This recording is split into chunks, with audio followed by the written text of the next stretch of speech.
ओम शांति। आज 7 मई 2025। आज के श्री महावाक्यों में हमारे परमपिता परमात्मा शिव कहते हैं, मीठे बच्चे, निश्चय ज्ञान योग में बैठता साक्षात्कार से नहीं, निश्चय ज्ञान योग से बैठता साक्षात्कार से नहीं। साक्षात्कार की ड्रामा में नूंद है, बाकी उससे किसी का कल्याण नहीं होता। प्रश्न: बाप कौन सी ताकत नहीं दिखाते, लेकिन बाप के पास जादूगरी अवश्य है। उत्तर: मनुष्य समझते हैं भगवान तो ताकतमंद है, वह मरे हुए को भी जिंदा कर सकते हैं, परंतु बाबा कहते ये ताकत मैं नहीं दिखाता। बाकी कोई नौदा भक्ति करते हैं तो उन्हें साक्षात्कार करा देता हूँ। ये भी ड्रामा में नूंद है। साक्षात्कार कराने की जादूगरी बाप के पास है, इसलिए कई बच्चों को घर बैठे भी ब्रह्मा व श्री कृष्ण का साक्षात्कार हो जाता है। गीत है, कौन आया मेरे मन के द्वारे। ओम शांति। ये बच्चों के अनुभव का गीत है। सत्संग तो बहुत है, खास भारत में तो ढेर सत्संग है। अनेक मतांतर हैं, वास्तव में वह कोई सत्संग नहीं। सत्संग एक होता है, बाकी तुम वहाँ किसी विद्वान आचार्य पंडित का मुंह देखेंगे, बुद्धि उस तरफ जाएगी। यहाँ फिर अनोखी बात है, ये सत्संग एक ही बार इस संगम युग पर होता है। ये तो बिल्कुल नई बात है। उस बेहद के बाप का शरीर तो कोई है नहीं। कहते हैं मैं तुम्हारा निराकार शिव बाबा हूँ। तुम और सत्संगों में जाते हो तो शरीरों को ही देखते हो। शास्त्र याद कर फिर सुनाते हैं। अनेक प्रकार के शास्त्र हैं, वह तो तुम जन्म जन्मांतर सुनते आए हो। अब है नई बात, बुद्धि से आत्मा जानती है। बाप कहते हैं, हे मेरे सिखी लद्दे बच्चे, हे मेरे सालिग्रामों, तुम बच्चे जानते हो 5000 वर्ष पहले इस शरीर द्वारा बाबा ने पढ़ाया था। तुम्हारी बुद्धि एकदम दूर चली जाती है तो बाबा आया है। बाबा अक्षर कितना मीठा है, वह है माता पिता। कोई भी सुनेंगे तो कहेंगे पता नहीं इन्हों के माता पिता कौन हैं। बरोबर वह साक्षात्कार कराते हैं तो उसमें भी वे मूझते हैं। कभी ब्रह्मा को कभी कृष्ण को देख लेते हैं तो विचार करते रहते हैं कि ये क्या है।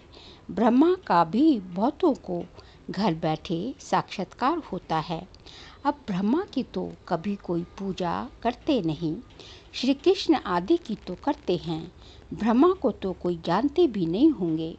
प्रजापिता ब्रह्मा तो अब आया है, ये है प्रजापिता ब्रह्मा। बाप बैठ समझाते हैं कि सारी दुनिया पतित है तो जरूर ये भी बहुत जन्मों के अंत में पतित ठहरे। कोई भी पावन नहीं है, इसलिए कुंभ के मेले पर, हरिद्वार गंगा सागर के मेले पर जाते हैं। समझते हैं स्नान करने से पावन बन जाएंगे। नदियाँ तो निकलती हैं सागर से, वास्तव में तुम हो ज्ञान गंगाएं। महत्व तुम्हारा है, तुम ज्ञान गंगाएं जहाँ तहाँ निकलती हो। वो लोग फिर दिखलाते हैं तीर मारा और गंगा निकली। तीर मारने की तो बात ही नहीं, ये ज्ञान गंगाएं देश देशांतर जाती हैं। शिव बाबा कहते हैं मैं ड्रामा के बंधन में बंधा हुआ हूँ। सभी का पाठ निश्चित किया गया है, मेरा भी पाठ निश्चित है। कोई समझते भगवान तो बहुत ताकतमंद है, मरे हुए को भी जिंदा कर सकते हैं। ये सभी कपोड़े हैं। मैं आता हूँ पढ़ाने के लिए, बाकी ताकत क्या दिखानी है, बाकी ताकत क्या दिखाएंगे। साक्षात्कार की भी जादूगरी है। नौता भक्ति करते हैं तो मैं साक्षात्कार करा देता हूँ।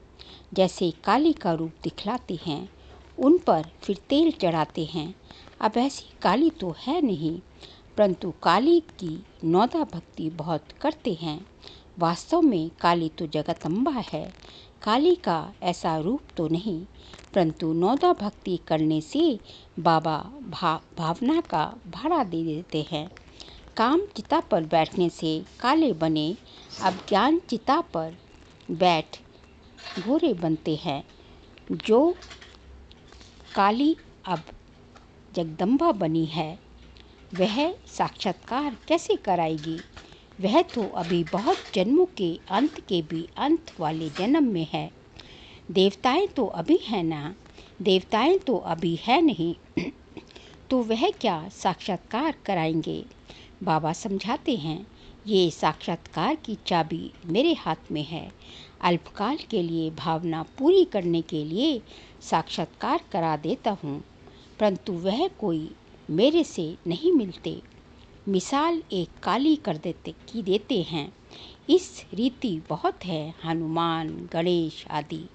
भल सिख लोग भी गुरु नानक की बहुत भक्ति करें तो उन्हें भी साक्षात्कार हो जाएगा, परंतु वह तो नीचे चले आते हैं। बाबा बच्चों को दिखलाते हैं, देखो ये गुरु नानक की भक्ति कर रहे हैं, साक्षात्कार फिर भी मैं कराता हूँ। वह कैसे साक्षात्कार कराएंगे? उनके पास साक्षात्कार कराने की चाबी नहीं। ये बाबा कहते हैं, मुझे विनाश स्थापना का साक्षात्कार भी उस बाबा ने कराया, शिव बाबा ने कराया, परंतु साक्षात्कार से कोई का भी कल्याण नहीं। ऐसे तो बहुतों को साक्षात्कार होते थे, आज वे है नहीं। बहुत बच्चे कहते हैं, हमको जब साक्षात्कार हो तो निश्चय बैठे, परंतु निश्चय साक्षात्कार से नहीं हो सकता। निश्चय बैठता है ज्ञान और योग से। 5000 वर्ष पहले भी मैंने कहा था कि ये साक्षात्कार मैं कराता हूँ। मीरा ने भी साक्षात्कार किया। ऐसे नहीं कि आत्मा वहाँ चली गई, नहीं, बैठे बैठे साक्षात्कार कर लेते हैं, लेकिन मेरे को नहीं प्राप्त कर सकते। बाप कहते हैं, कोई भी बात का संशय हो तो जो भी ब्राह्मणियाँ टीचर्स हैं उनसे पूछो। ये तो जानते हो, बच्चियाँ भी नंबरवार हैं, नदियाँ भी नंबरवार होती हैं। कोई तो तालाब भी है, बहुत गंदा बासी पानी होता है, वहाँ भी श्रद्धा भाव से मनुष्य जाते हैं। वह है भक्ति की अंधश्रद्धा। कभी भी कोई से भक्ति छुड़ानी नहीं है। जब ज्ञान में आ जाएंगे तो भक्ति आप ही छूट जाएगी। बाबा भी नारायण का भक्त था। चित्र में देखा, लक्ष्मी दासी बन नारायण के पांव दबा रही है, तो ये बिल्कुल अच्छा नहीं लगा। सतयुग में ऐसा होता नहीं। तो मैंने एक आर्टिस्ट को कहा कि लक्ष्मी को इस दासीपने से विदाई दे दो। बाबा भक्त तो था, परंतु ज्ञान थोड़े ही था। भक्त तो सभी हैं, हम तो बाबा के बच्चे मालिक हैं। ब्रह्मांड का भी मालिक बच्चों को बनाते हैं। कहते हैं, तुमको राज्य भाग्य देता हूँ। ऐसा बाबा कभी देखा? उस बाप को पूरा याद करना है। उनको तुम इन आँखों से नहीं देख सकते, उनसे योग लगाना है। याद और ज्ञान भी बिल्कुल सहज है। बीज और झाड़ को जानना है। तुम उस निराकारी झाड़ से साकारी झाड़ में आए हो। बाबा ने साक्षात्कार का राज भी समझाया, झाड़ का राज भी समझाया। कर्म, अकर्म और विकर्म की गति भी बाबा ने समझाई है। बाप, टीचर, गुरु तीनों से ही शिक्षा मिलती है। अभी बाबा कहते हैं, मैं तुमको ऐसी शिक्षा देता हूँ, ऐसे कर्म सिखलाता हूँ, जो तुम 21 जन्म सदा सुखी बन जाते हो। टीचर शिक्षा देते हैं ना, गुरु लोग भी पवित्रता की शिक्षा देते हैं अथवा कथाएं सुनाते हैं, परंतु धारणा बिल्कुल नहीं होती। यहाँ तो बाप कहते हैं, अंतमति सोगति होगी। मनुष्य जब मरते हैं तो भी कहते हैं राम राम कहो, तो बुद्धि उस तरफ चली जाती है। अभी बाप कहते हैं तुम्हारा साकार से योग छूटा, अब मैं तुमको बहुत अच्छे कर्म सिखलाता हूँ। श्री कृष्ण का चित्र देखो, पुरानी दुनिया को लात मारते और नई दुनिया में आते हैं। तुम भी पुरानी दुनिया को लात मार नई दुनिया में जाती हो। तुम्हारी नरक की तरफ है लात और स्वर्ग की तरफ है मुंह। शमशान में भी जब अंदर घुसते हैं तो मुर्दे का मुंह उस तरफ कर देते हैं, लात पिछाड़ी तरफ कर लेते हैं। तो ये चित्र भी ऐसे बनाया है। मम्मा बाबा और तुम बच्चे, तुमको तो मम्मा बाबा को फॉलो करना पड़े तो उनकी गद्दी पर बैठो। राजा के बच्चे प्रिंस प्रिंसेस कहलाते हैं ना। तुम जानते हो हम भविष्य में प्रिंस प्रिंसेस बनते हैं। ऐसे कोई बाप टीचर गुरु होगा जो तुमको ऐसे कर्म सिखलाए, तुम सदा काल के लिए सुखी बनते हो। ये शिव बाबा का वर है, वह आशीर्वाद करते हैं। ये नहीं, हमारे ऊपर उनकी कृपा है। सिर्फ कहने से कुछ नहीं होगा, तुमको सीखना होता है।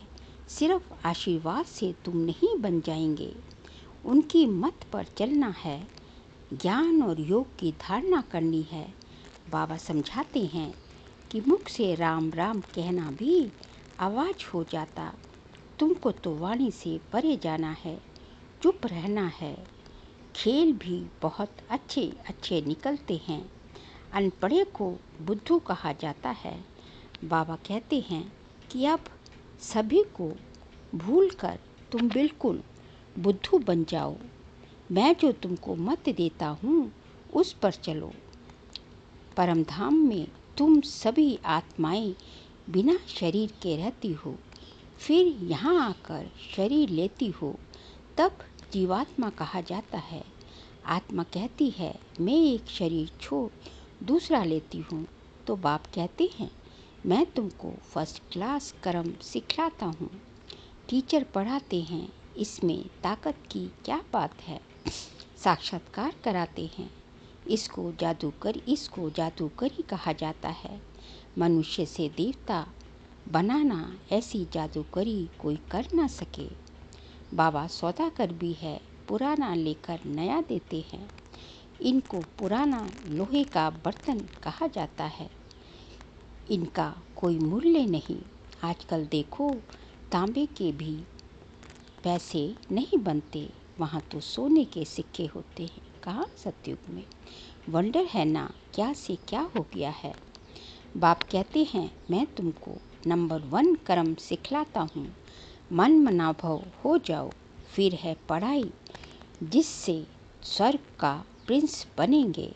अभी देवता धर्म तो प्रायलोप हो गया है, वे फिर से स्थापन होता है। मनुष्य तुम्हारी नई बातें सुनकर वंडर खाते हैं। कहते हैं कि स्त्री पुरुष दोनों ही इकट्ठे रह पवित्र रह सके, ये कैसे हो सकता है। बाबा तो कहते भले इकट्ठा रहो, नहीं तो मालूम कैसे पड़े। बीच में ज्ञान की तलवार रखनी है, इतनी बहादुरी दिखानी है। परीक्षा होती है तो मनुष्य इन बातों में वंडर खाते हैं, क्योंकि शास्त्रों में तो ऐसी बातें हैं नहीं। यहाँ तो प्रैक्टिकल में मेहनत करनी पड़ती है। गंधर्वी विवाह की बात यहाँ की है। अभी तुम पवित्र बनते हो तो बाबा कहते बहादुरी दिखलाओ। सन्यासियों के आगे सबूत देना है। समर्थ बाबा ही सारी दुनिया को पावन बनाते हैं।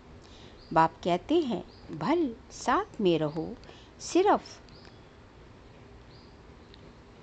बाबा कहते हैं भल साथ में रहो, सिर्फ नग्न नहीं होना है। ये सभी है युक्तियाँ, बड़ी ज़बरदस्त प्राप्ति है। सिर्फ एक जन्म बाबा के डायरेक्शन पर पवित्र रहना है। योग और ज्ञान से सुपर हेल्दी बनना है। 21 जन्मों के लिए इसमें मेहनत है ना। तुम हो शक्ति सेना, माया पर जीत पहन जगत जीत बनते हो। सभी थोड़े ही बनेंगे, जो बच्चे पुरुषार्थ करेंगे वही ऊंच पद पाएंगे। तुम भारत को ही पवित्र बनाकर सिर्फ भारत पर ही राज्य करते हो। लड़ाई से कभी सृष्टि की बादशाही मिल न सके। ये वंडर है ना। इस समय सब आपस में लड़ झगड़ कर खलास हो जाते हैं। मक्खन भारत को मिलता है, दिलाने वाली है वंदे मातरम। मक्खन भारत को मिलता है, दिलाने वाली है वंदे मातरम। मेजॉरिटी माताओं की है। अब बाबा कहते हैं जन्म जन्मांतर तुम गुरु करते आए, शास्त्र पढ़ते आए हो। अब हम तुमको समझाते हैं। जज चोर जज योरसेल्फ। राइट क्या है? सतयुग है राइटियस दुनिया, माया अनराइटियस बनाती है। अब भारतवासी इरिलीजियस बन पड़े हैं। रिलीजन नहीं, इसलिए माइट नहीं रही। इरिलीजियस, अनराइटियस, अनलॉफुल, इंसॉल्वेंट बन पड़े हैं। इनरिलीजियस, अनराइटियस, अनलॉफुल, इंसॉल्वेंट बन पड़े हैं। बेहद का बाप है, इसलिए बेहद की बातें समझाते हैं। कहते हैं कि फिर तुमको रिलीजियस मोस्ट पावरफुल बनाता है। स्वर्ग बनाना तो पावरफुल का काम है, परंतु है गुप्त। इनकॉग्निटो वॉरियर्स हो ना। बाप का गुप्त सेना। बाप का बच्चों पर बहुत प्यार होता है, मत देते हैं। बाप की मत, टीचर की मत, गुरु की मत, सोनार की मत, धोबी की मत, इसमें सभी मतें आ जाती हैं।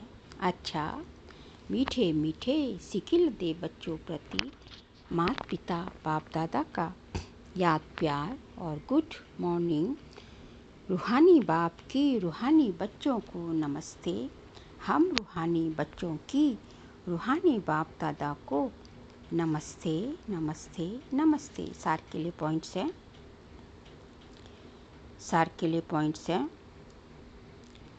बाबा ने कहा इस एक अंतिम जन्म में बाप के डायरेक्शन पर चल गृहस्थ व्यवहार में रहते पवित्र बनना है।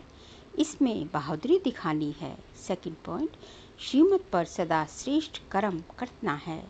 वाणी से परे जाना है। जो कुछ पढ़ा व सुना है उसे भूल बाप को याद करना है। आज का बाबा का वरदान है, परिस्थितियों को गुड लक समझ अपने निश्चय के फाउंडेशन को मजबूत बनाने वाले अचल अडोल भव। परिस्थितियों को गुड लक समझ अपने निश्चय के फाउंडेशन को मजबूत बनाने वाले अचल अडोल भव। कोई भी परिस्थिति आए तो आप हाई जंप दे दो, क्योंकि परिस्थिति आना भी गुड लक है। ये निश्चय के फाउंडेशन को मजबूत बनाने का साधन है। आप जब एक बारी अंगद के समान मजबूत हो जाएंगे तो ये पेपर भी नमस्कार करेंगे। पहले विकराल रूप में आएंगे और फिर दासी बन जाएंगे। बाबा कहते हैं ना कि पहले माया जो है पहले विकराल रूप में आती है, लेकिन बाद में वही माया आपको क्या करता, आपके आगे नतमस्तक हो जाती है, दासी बन जाती है। चैलेंज करो, हम महावीर हैं। जैसे पानी के ऊपर लकीर ठहर नहीं सकती, ऐसे मुझ मास्टर सागर के ऊपर कोई परिस्थिति वार कर नहीं सकती। सो स्थिति में रहने से अचल अडोल बन जाएंगे। स्लोगन, पुराने वर्ष को विदाई देने के साथ साथ कड़वेपन को भी विदाई दे दो। पुराने वर्ष को विदाई देने के साथ साथ बाबा कहते हैं कड़वेपन को भी विदाई दे दो। जो पुराने, जो गए वर्ष में जितना भी कचरा, जितना भी कड़वापन, जितना भी कसैलापन, जितना भी कुछ भी जो है ऊपर नीचे हुआ है, उसको भी बस फुल स्टॉप, उसको भी विदाई दे दो। और नया वर्ष जो आया है उसको उसकी बधाइयाँ लो, उसको बधाई दो। पुराने को विदाई और नए की बधाई।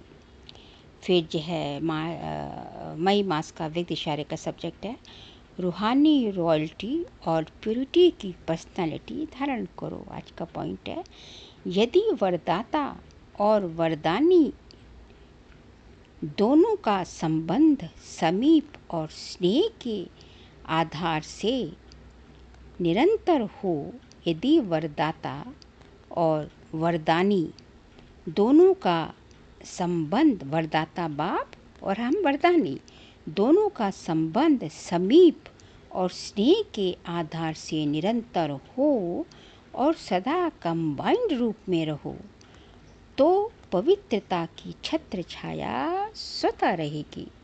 जहाँ सर्वशक्तिवान बाप है, वहाँ पवित्रता स्वप्न में भी आ नहीं सकती। जब अकेले होते हैं तो पवित्रता का सुहाग चला जाता है। अच्छा, ओम शांति।